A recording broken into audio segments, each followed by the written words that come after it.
Europe Matin.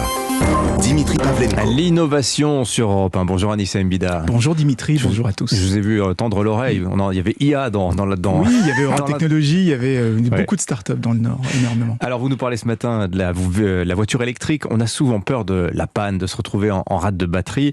Voilà qu'un nouveau service pourrait rassurer tout le monde. Il s'agit de bornes de recharge qui viennent à notre rencontre quand on a besoin de recharger la batterie. Oui, ça s'inscrit dans la lignée des commandes, vous savez, de burgers, de taxis, d'apéros à la minute. C'est un classique, hein. On dégaine son application qui nous géolocalise et qui nous envoie ensuite quelqu'un illico presto. Sauf que là, en l'occurrence, c'est un ravitailleur avec une grosse batterie à charge rapide. On se branche et hop, en 30 minutes, l'autonomie remonte à 80%. Alors on n'est pas obligé d'y faire appel en urgence, hein. On peut aussi prendre rendez-vous. Quelqu'un viendra recharger la voiture quand on est au théâtre, quand on est en pause déjeuner.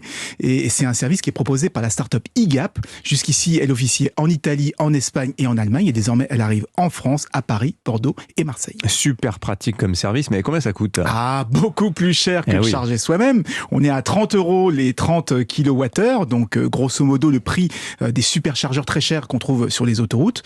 L'autre inconvénient, c'est que c'est un service qui n'est disponible qu'à l'intérieur des grandes villes, là où il y a déjà des bornes, plutôt qu'en race campagne, hein, là où il n'y en a pas. Donc c'est souvent plus intéressant d'appeler l'assistance de sa voiture, d'autant que souvent elle est gratuite. En fait, comme tous ces services à la minute, c'est avant tout un service urbain, pour ceux qui n'ont pas envie de se fatiguer à chercher une borne, que ça agace de la trouver en panne ou déjà occupée, pof, un coup d'appli et le problème est réglé. Bon, l'idéal ne serait-il pas, Anissa, d'installer tout simplement plus de bornes ? On en est où d'ailleurs l'objectif de 100 000 bornes qui avait été fixé en 2020 ? On en est très très loin. 100 000 bornes, c'était l'objectif fin 2021. On devait y arriver à fin 2021. Au dernier décompte, en mars, on était toujours à moins de 60 000. Du coup, tout le monde bricole. On commence à voir des batteries d'appoint comme sur les téléphones portables qu'on garde dans son coffre. Il y a aussi des mini-remorques remplies de batteries pour doubler son autonomie. En attendant, il reste la peur d'être en rate de batterie. C'est le principal frein au développement des voitures électriques. Le résultat, ça crée des opportunités pour des startups comme recharger sa voiture, commander sa recharge de voiture comme on commande une pizza. Alors après, les constructeurs font des sacrés progrès. Mercedes vient de faire rouler une voiture 1000 km sans aucune Une voiture qu'on ne peut recharge. pas acheter, qu'on ne pourra jamais acheter malheureusement.